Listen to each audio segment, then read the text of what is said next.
Have you ever been around someone that's unpredictable? Like you don't know what they're going to do, what they're going to say. You don't know what version of them is walking through the door.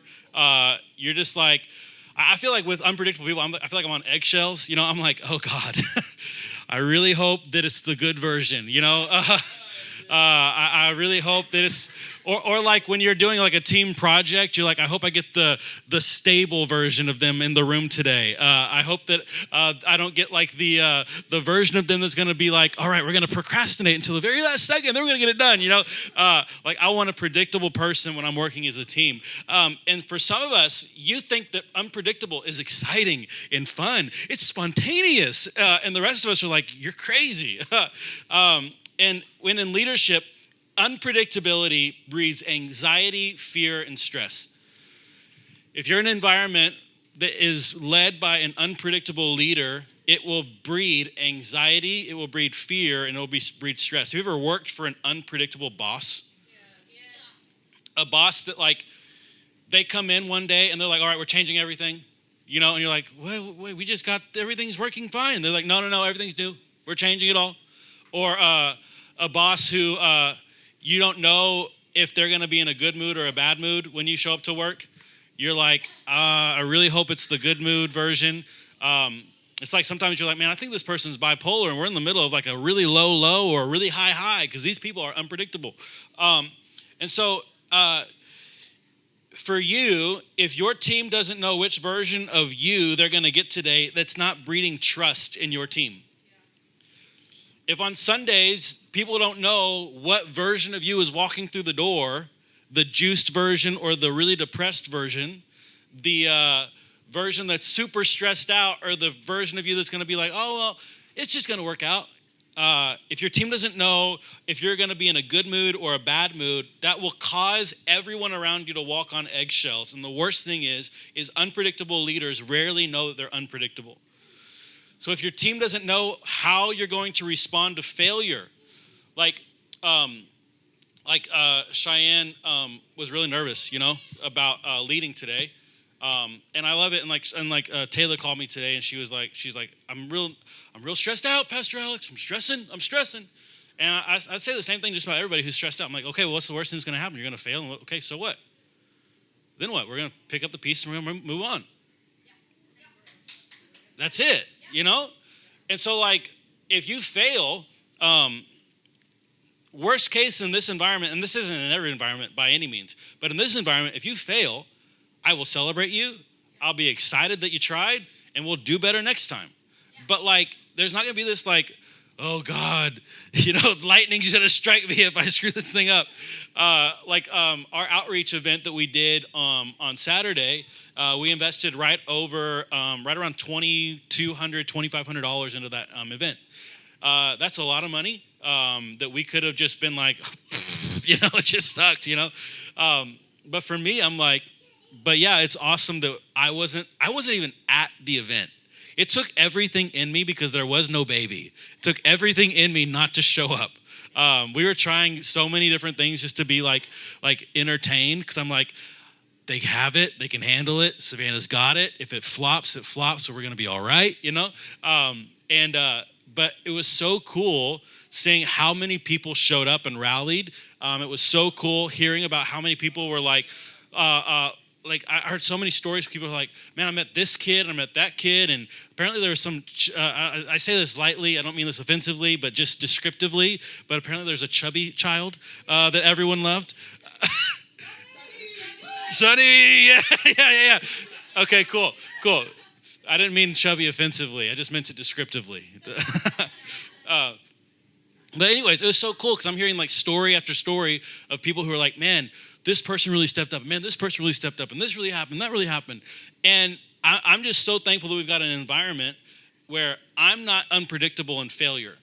That where it's like, man, if you fail, all right, cool. Let's go for it.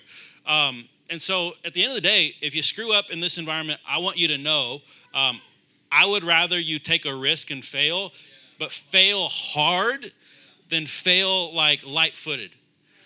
Like I would rather you run all the way, pedal to the metal to the ground, than to be like, all right, I kind of tried it, we didn't really work, Like, I want you to fail as hard as you can, Like, I want you to fail big time. Like, man, I really was running it hard, Like, if you're going to say something wild from stage, like, go all in on it, Like, say it hard, Say it with your chest.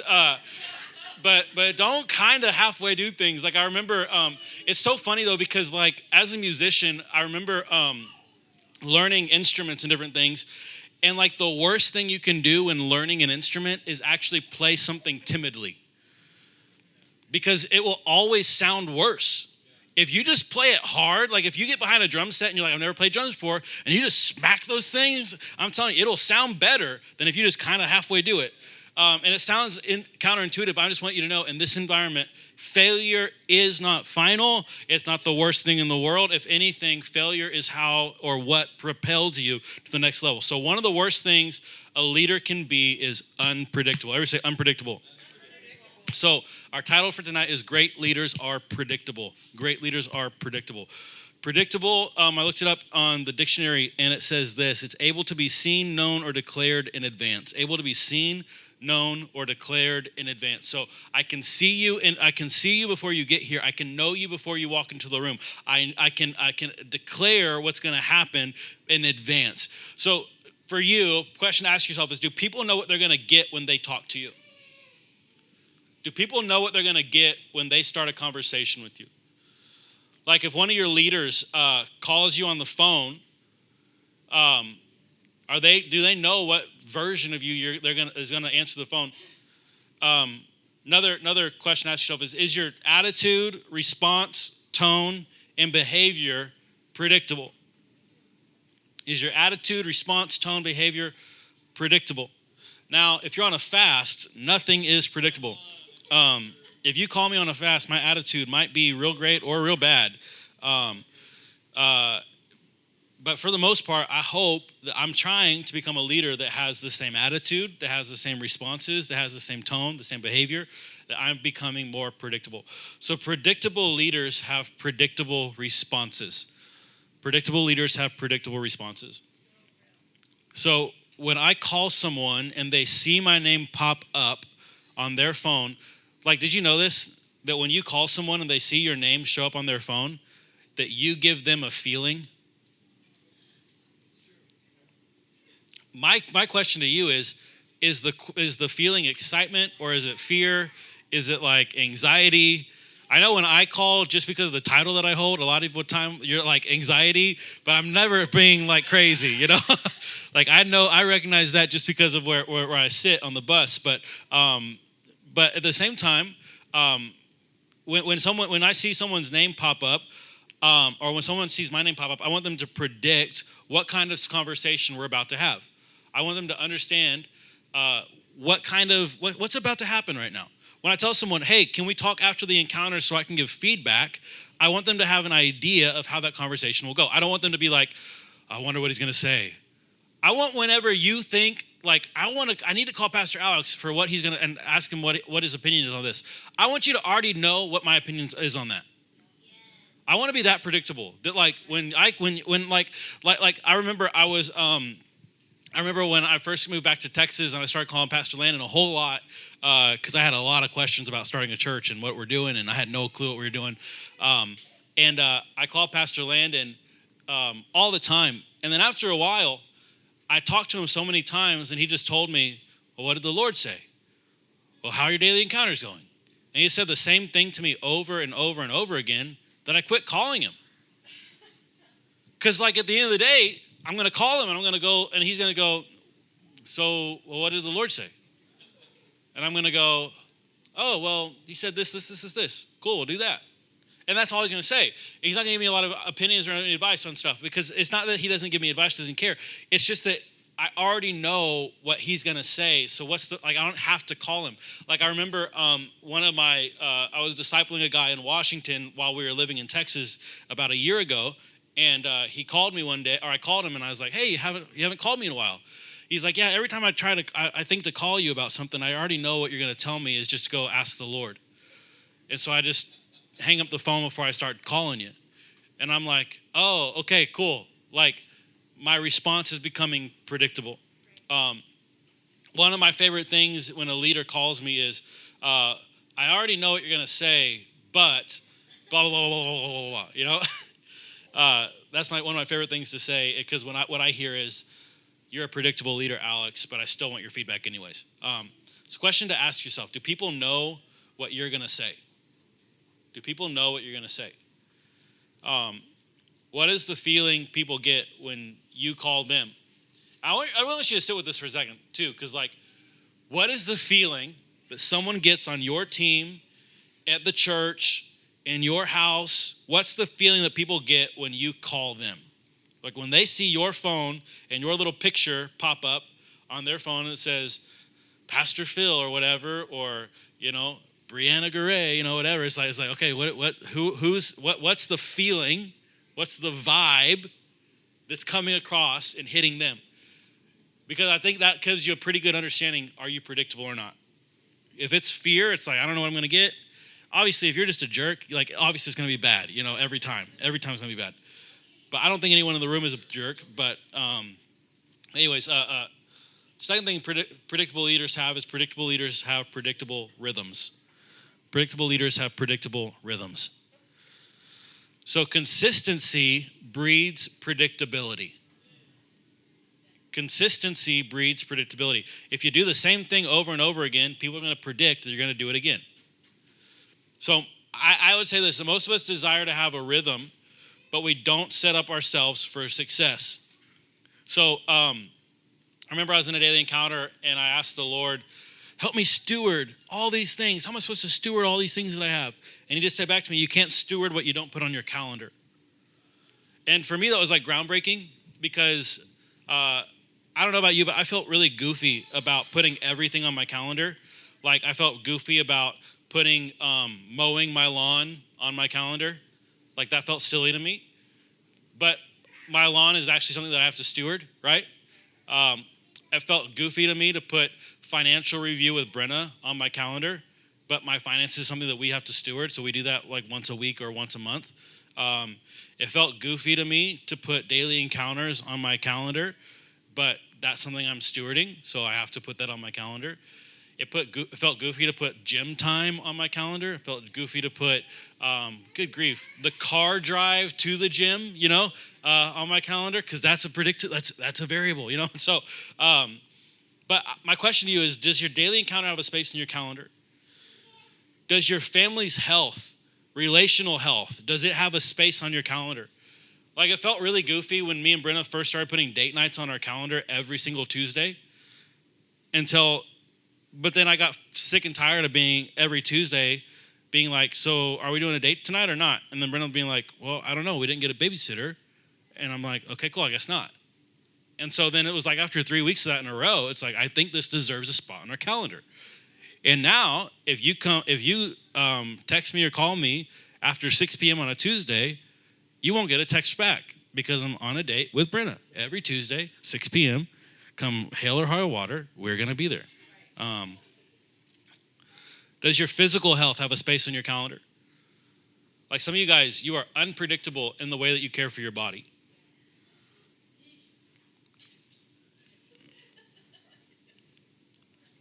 I really want to be healthy. Cool. Stop eating brownies every day, Seriously, it's I'm gonna get healthy this year. I'm gonna get fit this year. Cool. Does your rhythm set you up to do that? Does your Sabbath have a space on your calendar? Some of y'all halfway Sabbathing because you're I know it's on Sunday-ish, kinda. Does your boss know? Does your boss know that you won't text them back or call them back until the next day? Does anyone else know? Is it on your calendar?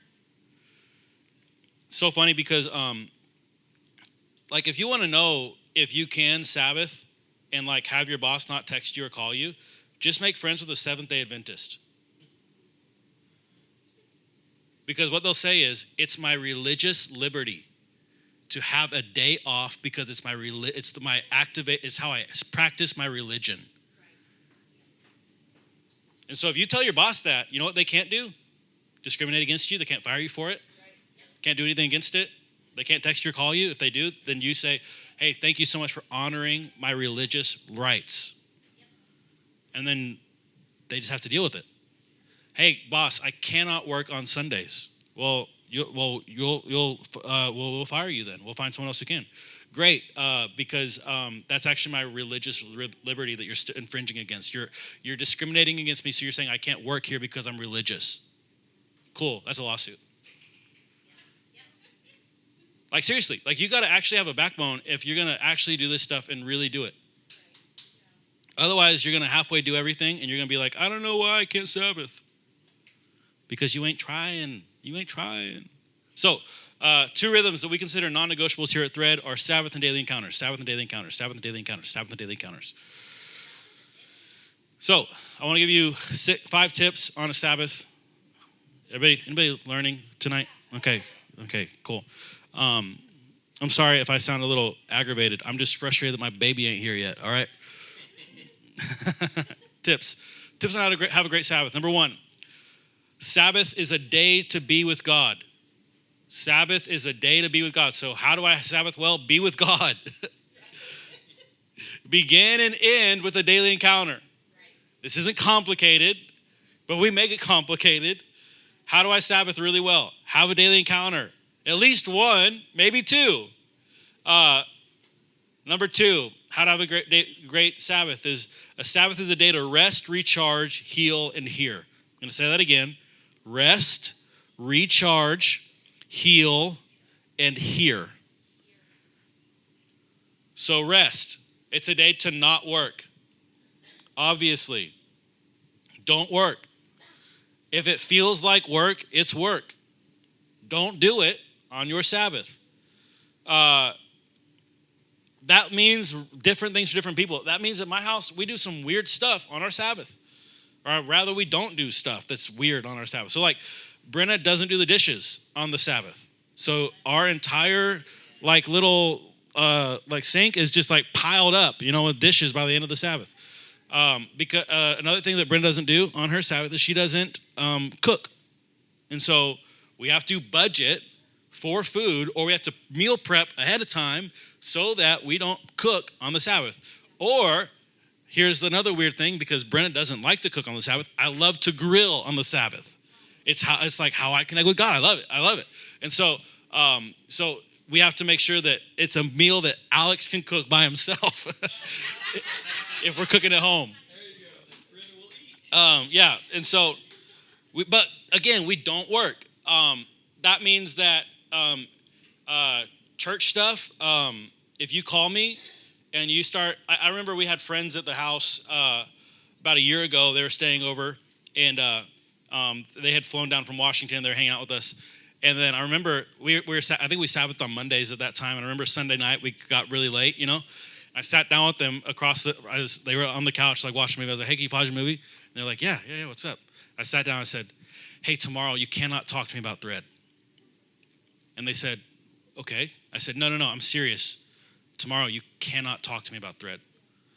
And they said, okay. Like, well, what if we have a question? No. We can't talk about Thread on Mondays. We don't talk about Thread on Monday. I had to literally set the ground rules for these people so they didn't get all weirded out when I'm like, no, stop talking. My phone has a specific thing for the Sabbath, which means that only a couple of like leads at Thread have like their phone will go through, and they don't even know if their phone will go through on the Sabbath because they've never called me on the Sabbath, which is that's why I trust them to be on that small list for the Sabbath, because I know if like someone dies, then they'll call me, and then I'm like, okay, cool, let's go for it, like hopping back into work mode, but my Sabbath is so serious. Like I take this so serious, and the reason is because I cannot afford to burn out. I cannot afford it. And so we don't work. Whatever work is for you. So like for me, like I like, a lot of you guys don't know this, but like I help with building the music for our Sunday morning experiences. And so like our our tracks and all this stuff that's built and all those musics and stuff. I do a lot of that. And so for me, that's fun. I'll do that all day long. I can stay up to like 5 a.m. doing that all night, like I just love it.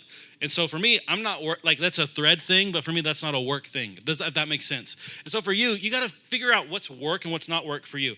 The second thing is recharge. So recharge. What brings you energy?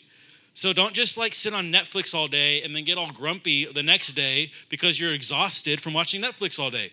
What gives you life? What brings you energy? I know on the Sabbath for Brent and I, we have to literally go outside. At some point, I know we have to get sunlight on our skin or else I'll feel like a zombie the next day, right?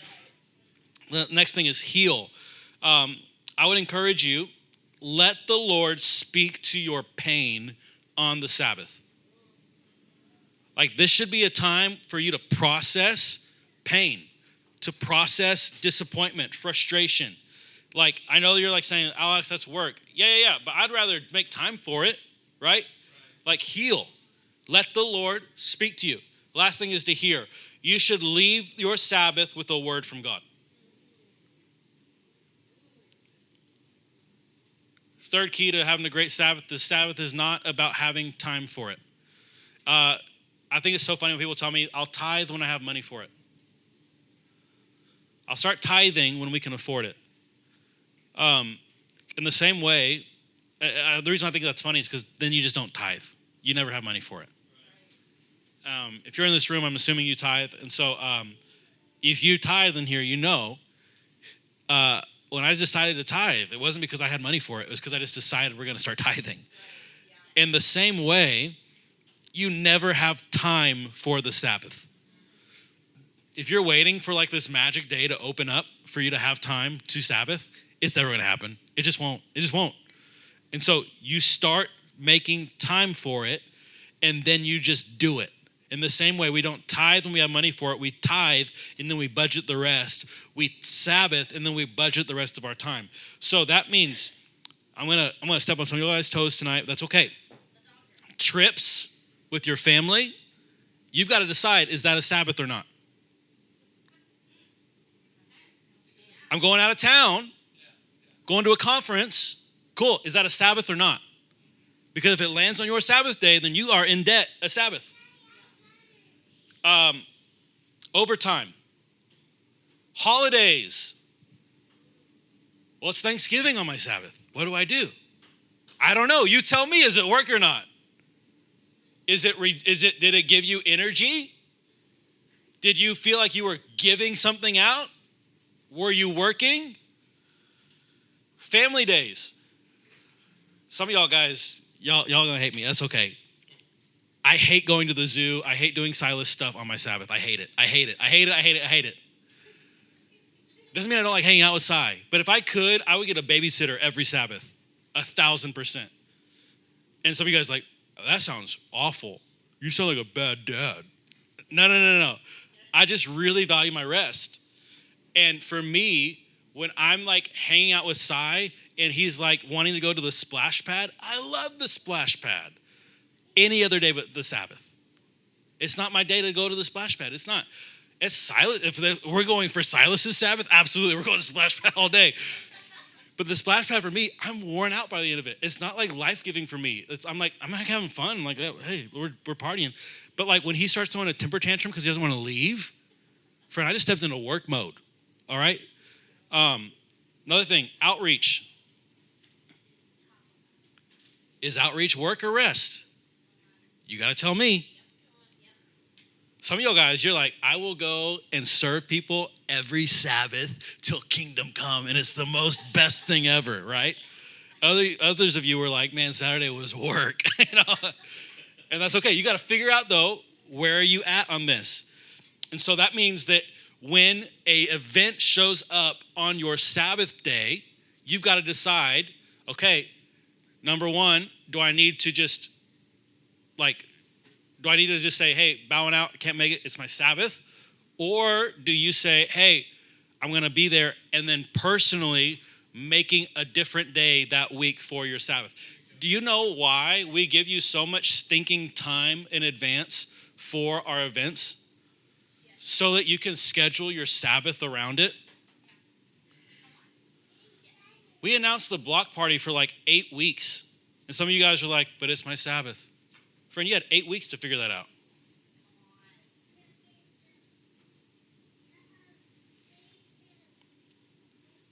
It's quiet. Okay. So you need to be able to move your calendar to make sure you can Sabbath and be a part of what God's doing at our house, okay? So this is why we also say your Sabbath should be Sunday. Some of you guys are like, Sunday morning is work for me, Pastor Alex. I get it. I do. But I also want to just challenge the way that we view what we do on Sunday. Because if we're coming in early and you're like, man, this is exhausting, all this kind of stuff. Honestly, if you come in with the viewpoint of I'm showing up early to work, and that's your verbiage, I'm telling you, it will feel like work every day of the week. But when you come in and you say, hey, I'm here to serve, I'm here to build the house of God, I'm here to worship, this is my worship, this is my way of giving back to the Lord, it changes the viewpoint of it. And you can really tell when people step out of worship and out of servanthood and into work just by attitude. Like attitude just gets a little bit goofy, gets a little bit weird, you know? If I'm being honest, my attitude lately been a little weird, a little goofy. And that's okay. I'm working on it. But Savannah, yeah, it's been terrible. No. But Sabbath for us, again, if it's a day, let's go back to what it is. It's a day to rest. It's a day to recharge, a day to heal, and a day to hear. It's a day to be with God. Then I would say if we're having a Sunday encounter and the whole point of a Sunday encounter is to encounter God, my hope would be that even our serve team is encountering God in the midst of our serving. And so I would just say for all of us, if we're not encountering God in our serving, I would just say let's find a way to get the workload lighter. Like, let's find a way to find joy in what we're doing. And honestly, some of us, you might just be on the wrong seat on the bus. What do I mean by that? I mean that, like, some of you guys, you're serving in Kidsman, you're like, I'm going to say this, and Taylor might hate me for it, but I'm just going to say this. But here we go. Some of y'all might be serving in Kidsman in this season, and you're like, man, Kidsman is work for me. It's not fun. I'm not enjoying it. And I'm just saying, we either need to have you swap with someone else, right? Or you need to find the joy in serving in Kidsman. In the same way, I know like Pastor Phil is serving in our tech booth right now. Pastor Phil, you're killing it in the tech booth right now. And honestly, every week when he shows up, I'm like, okay, we're going to make it, you know? Because it's just such a great, it's just such a relief when someone just shows up on time and with a good attitude and is just excited, you know, and pumped, and you just talk to people and you're just like, hey, how you doing? You know, just being yourself. It's such a great additive to our team.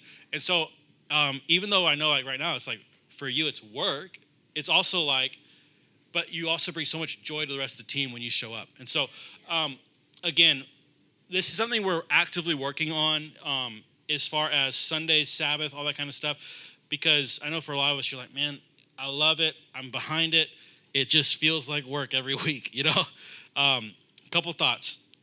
Number one, if you're not actively sitting down through an encounter at least twice a month, talk to someone immediately, okay? If you're not sitting in an encounter for twice a month, talk to someone immediately. If you're a team lead and you are not sitting in an encounter twice a month, talk to me immediately. Because we need to figure out a way to make sure that everyone is getting to encounter God at least twice a month. Cool? We tracking? Okay, tracking. All right, the fourth thing about the Sabbath, fourth key to the Sabbath is how you set your tone for the week. So Sabbath, Sabbath is like an ending and a beginning, you know? And so it's like, part of me is like, I look forward to the Sabbath so much that I'm like working towards it, right? But then I've also been trying to really intentionally shift my thought process to where I'm not working towards the Sabbath, but I'm working from the Sabbath. And so I'm rested, pumped, I'm excited, I'm filled up so that I can begin to pour out throughout the week. Does that make sense?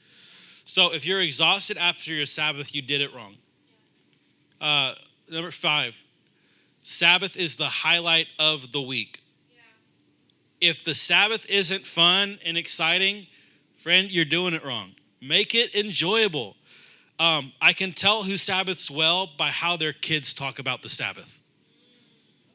That's good. When kids come up to me and say, but it's the Sabbath, I'm like, okay, their parents get it. When your kids come up to me and say, well, it's my mom's Sabbath, you know? It's like, oh God, what are y'all doing over there, you know? I remember I was at Mercy Culture about 2 years ago, and they were doing their staff vision week. And at the end of their staff vision week, they do really fun stuff for their entire staff. So they rented out main event for the entire staff, and just everybody just got to go and bring their families. And it was so cool to me because they said something really interesting when they were dismissing their teams to go to main event. They said, hey, when we go to main event, I want you to tell your kids we get to do this because we work for God. Like, we get to go to main event tonight because we work for God. And I think it's so important that we have that same kind of attitude on the Sabbath. No, we get to have fun today because we serve the Lord. No, Sabbaths is my favorite day of the week because we're Christians.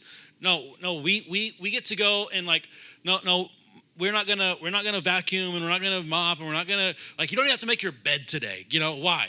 Because it's the Sabbath and because we love God. Does that make sense? Like, it should be something they're like excited about, that they've got, that like your whole family is like getting to receive from you being able to receive from the Sabbath. So like a major key for you would be start rating your Sabbaths every week on a scale of 1 to 10. Rate your Sabbath at the end of the Sabbath on a scale of 1 to 10. If you're married, talk with your spouse on what was this Sabbath on a scale of 1 to 10. It's so funny, Brenda and I, when we started doing this, I remember the first time we rated it, I think we gave ourselves like a 5 or a 6, you know? And it's like, man, that was 5 for me is like, wasn't a drain, you know? Like, it was good. That's a 5 for me. A 1 for me is like, I'm burned out, I'm tired, I'm more exhausted today than I was before, right? A 10 is like, I'm juiced for tomorrow. Like, I'm ready to run. Like, to use a Mercy Culture term, I'm ready to run through walls, you know? And so I would say for you, start rating your Sabbath. So like, just you right now, where you're at, I want you to rate your last Sabbath on a scale of 1 to 10. Just give yourself a number. Your last Sabbath, on a scale of 1 to 10.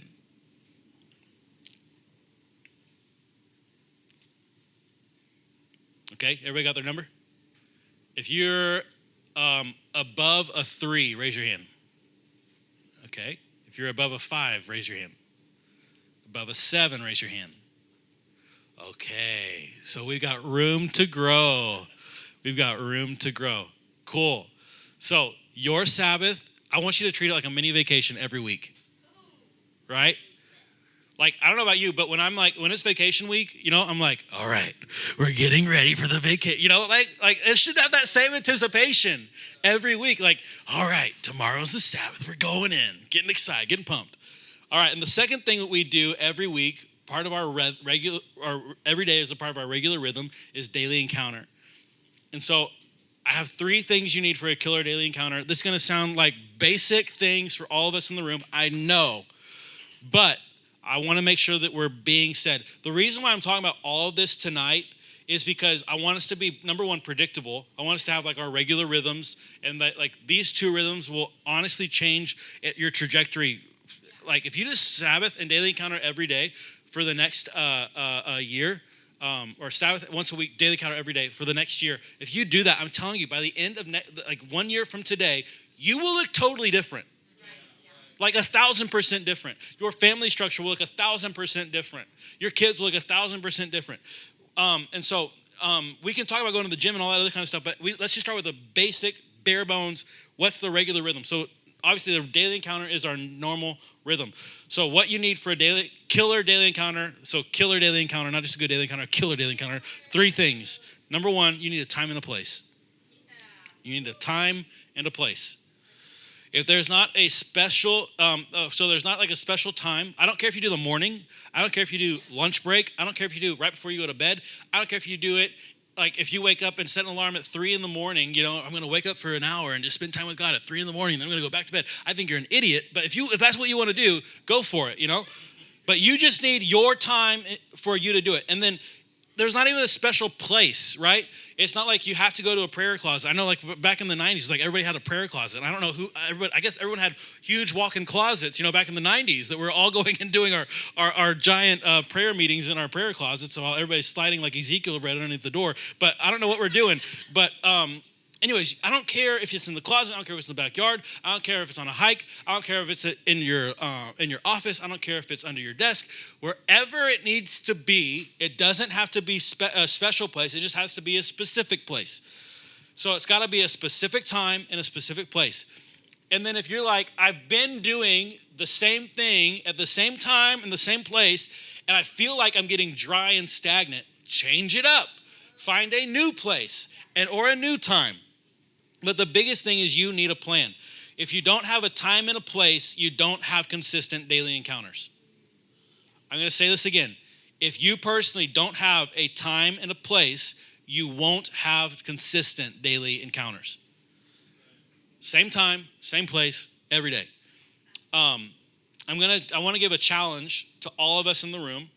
For the next 30 days, I want you to do the same time and the same place for your daily encounter for 30 days. No excuses, no misses, 30 days straight. I don't care what time. I don't care what place. You get to pick, but it's got to be the same time and the same place for 30 days. Cool? All right. Number 2, second key for a killer daily encounter is thread daily encounter worship videos.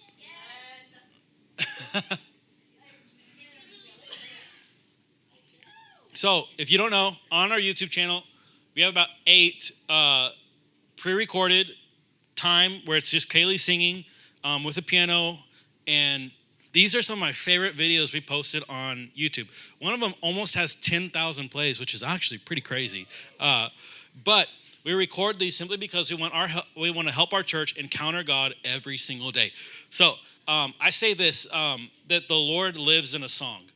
And he lives in different songs and different days. But it's like, when I start my daily encounter, half the time I'm just going through, I'm like, okay, are you in this one? Okay, next video. Are you in this one? Next video. All right, are you in this one? All right, here we go. Yeah. Does everybody know what I mean? Everybody understand that? Yeah. And so I say the Lord lives in a song, and sometimes I'm just looking for the right song to get me into the presence. And so I'm a creature of habit, and so that means that I'll have seasons when I listen to the same YouTube video for like 3 months straight. I know that 10,000 views on that one video is probably someone in our church that listened to it 5,000 times in a row. You just found it, you're like, this is my song. These are my, whatever. And so I don't care what song you listen to. I don't care how you get into the presence of God, but you need to find a way to get into the presence of God. All right? So if you're like, man, my daily encounters, I just feel like I'm just sitting here. Do a different song. Try a different place. Do a different time. Try something out and find where the Lord is living. It's literally like a relationship. It's like you might be showing up at a coffee shop, but your date showed up at dinner.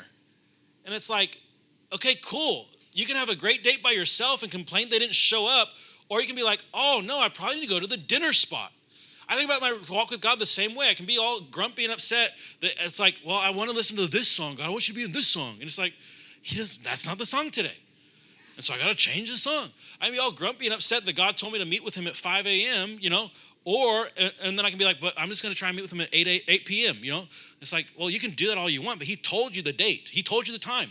And so you got to like you can get all mad that he didn't show up when you wanted him to show up, or you can just do what he asked you to do. Am I making sense? Yes. Okay. Last thing, the third thing you need for a killer daily encounter is the daily encounter guide. Yes. The daily encounter guide. If you don't have it, I've got a sweet little thing for you. You can text guide to 817-662-4600. So if you need the daily encounter guide, you can text guide to 817-662-4600. So tonight, our closing, we're literally going to go through the Daily Encounter Guide step by step as a group, and all we're going to do is just go into a daily encounter.